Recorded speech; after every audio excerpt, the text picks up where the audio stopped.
가뜩이나 국내 증시 상황이 심각하게 요동치는 상황에서 레버리지의 아버지라 불리는 김용범 청와대 정책실장의 발언이 투자자들의 속을 긁고 있습니다. 오늘만 해도 코스피와 코스닥 시장 모두 이틀 연속 전일보다 8% 이상 하락해 서킷 브레이커가 발동되는 등 국내 증시 급락이 이어지고 있지만 우리만 그런 건 아니라고 해서 비판을 받고 있죠. 그렇습니다. 앞서 이 뉴스에서 전해드린 대로 오늘 국내 증시 시장은 SK하이닉스의 역대 최고 실적 발표에도 먹구름 그 자체입니다. 이런 상황인데 이 대통령의 브라질 국빈 방문에 동행 중인 이 김용범 청와대 정책실장이 현지 시간으로 어제 국내 증시 패닉과 관련해 지난 2, 3개월은 우리만 그런 건 아니다라면서 모든 게 다 레버리지 ETF 때문은 아니라고 말한 것이 알려지면서 야권은 물론 투자자들의 비판이 거세지고 있는 건데요. 관련해 이틀 전 김 실장의 발언도 들어보겠습니다. 변동성이 사실 이제 이렇게 단일 이 상품 때문이다 그렇게만 보기는 어렵고 그렇지만 변동성의 이 레버리지 상품도 일부 또 영향을 준 것도 사실이고요. 그래서 우리나라만의 또 특성이 있었고 최근 두어 달 동안에는 이제 반도체 종목 자체의 변동성이 되게 커서 이 레버리지 상품이 시장에 나온 시점하고 이 변동성이 커지는 시점과 겹치면서 더욱더 이렇게 좀 도드라지게 보이고 있습니다. 추가 방안이 필요하면 효과의 제도를 보고 효과 분석한 다음에 또 그때 가서 또 해야 되겠죠. 추가 방안이 필요하면 그때 가서 또 보완책을 내놓겠다고 했는데 시장에서는 보다 빠르고 확실한 대책을 내놓으라고 아우성인데 찔끔찔끔 보완하겠다는 식이다 보니까 무책임하다는 비판이 커지는 게 아닌가 싶습니다. 그렇죠. 정부는 아직도 좀 시장 상황을 지켜봐야 한다라는 입장입니다. 특히 이 김용범 정책실장은 반도체주가 크게 흔들리는 건 AI주 전체의 향배를 둘러싼 논쟁, 그러니까 이 반도체와 AI 산업의 성장세가 계속될지를 두고 시장의 의견이 엇갈리기 때문이다라는 그런 취지로 설명을 했습니다.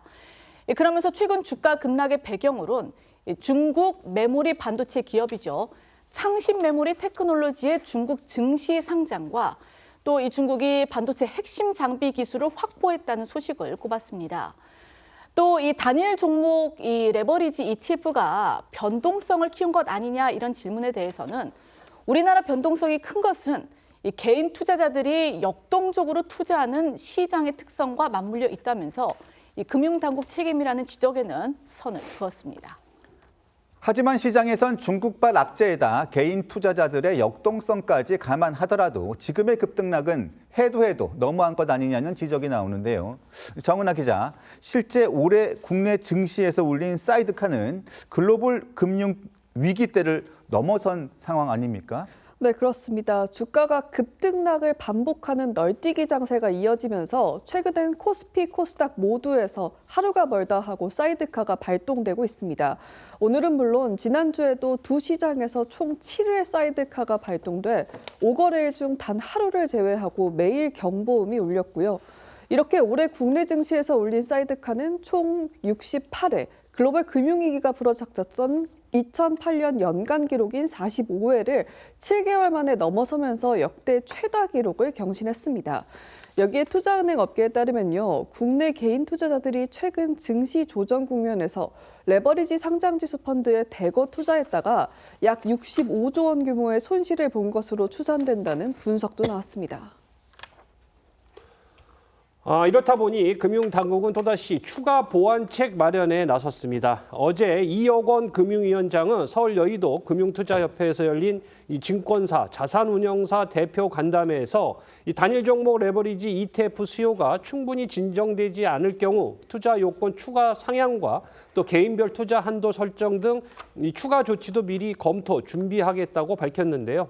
하지만 이런 이 위원장의 발언은 금융당국이 발표한 1차 보완 대책 시행도 하기 전에 이 추가 규제를 언급했다는 점에서 이 사태의 심각성을 모르고 있다는 비판이 거셉니다. 공방은 오늘 정무위에서도 벌어졌습니다. 직접 들어보겠습니다. 지금 이 주가 폭락 사태 좌절하고 있는 이 국민들 분노 지수를 또 급상승시킨 것 같습니다. 이틀간 50% 가까이 하락을 한 거죠. 단일 종목 레버리지 ETF 폭락 사태 이거는 금융위와 금감원발 인재다. 이렇게 진단을 합니다. 혹시 동의하십니까? 시장의 변동성 이렇게 크게 확대된 이런 부분에 대해서 매우 무겁게 생각하고 있습니다. 아니 인재라고 얘기를 제가 진단을 했는데 그 진단에 동의하시냐고요. 아주 남 얘기하듯이 하시네요. 이 부분에 대해서 무겁게 지금 받아들이고 있고요. 무겁게 받다는 건 책임을 통감한다는 뜻입니까? 사안이 무겁다는 것입니까? 책임이 무겁다는 것입니까? 이 시장과 관련된 이 변동성을 최소화하기 위해서 최대한 노력하겠습니다. 금융위원장이 1차 보완 대책을 시행도 하기 전에 추가 대책까지 언급하고 있는 상황인데요. 결국 정부의 정책 판단 실패를 인정한 셈이 아니냐는 지적도 나옵니다.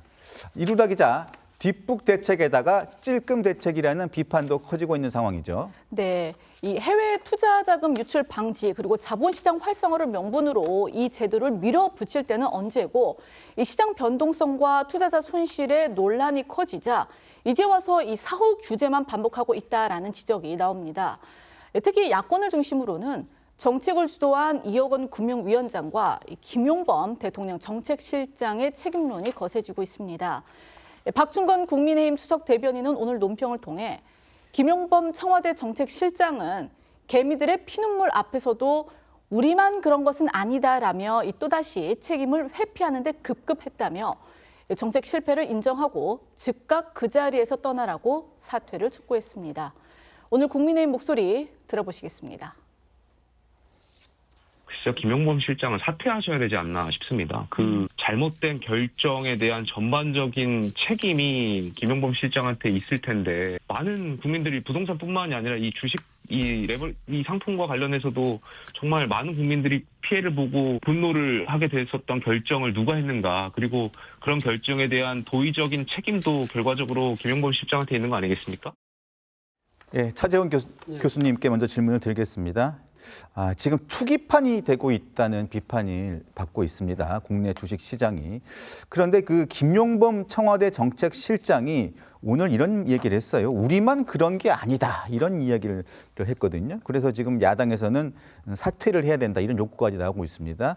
자, 어떻게 평가하십니까? 김용무 실장이 이번 주식 시장에 대한 평가의 계기가 이번에 중국의 창신 메모리 테크의 일종의 반도체 기업의 상장, 여기에 대한 파장을 이야기를 하면서 이야기를 했던 걸로 보입니다. 그렇기 때문에 사실 이 창신 메모리의 상장에 따른 이 쇼크는 우리 시장만 미친 건 아니죠. 그러니까 일본, 대만, 더 나아가서는 뉴욕 증시도 어제 같은 경우는 3대 지수가 다 혼조세로 마감을 할 정도로 상당한 그러니까 경제적 파장이 일어나고 있다는 것이고요.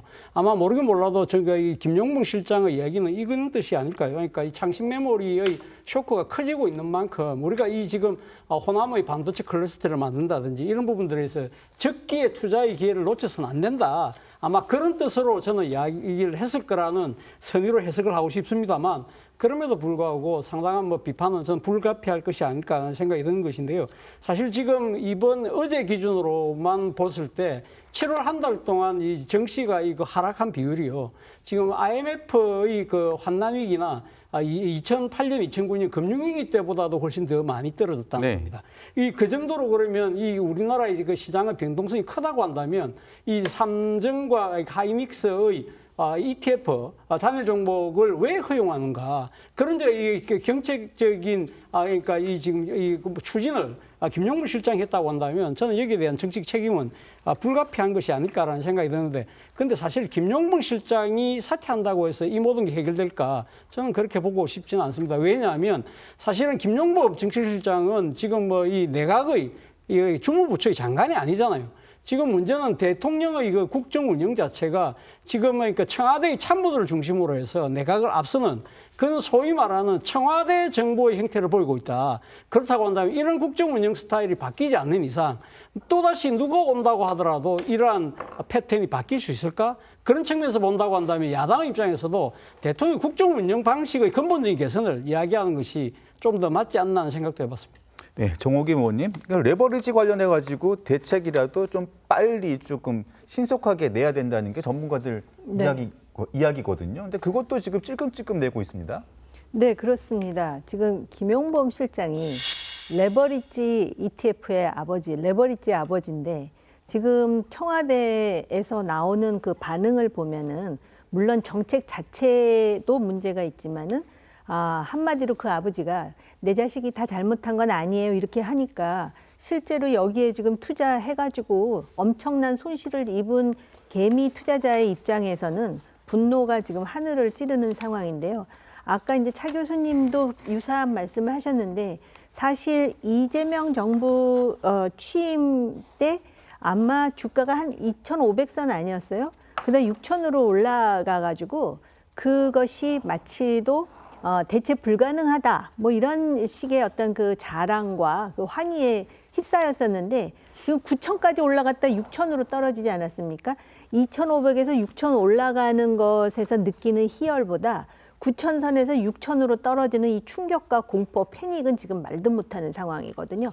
그렇기 때문에 아마 심리적으로도 누군가가 책임을 져야 되는데 그 책임의 중심에 솔직히 청와대의 김용범 실장이 있는 것은 사실입니다.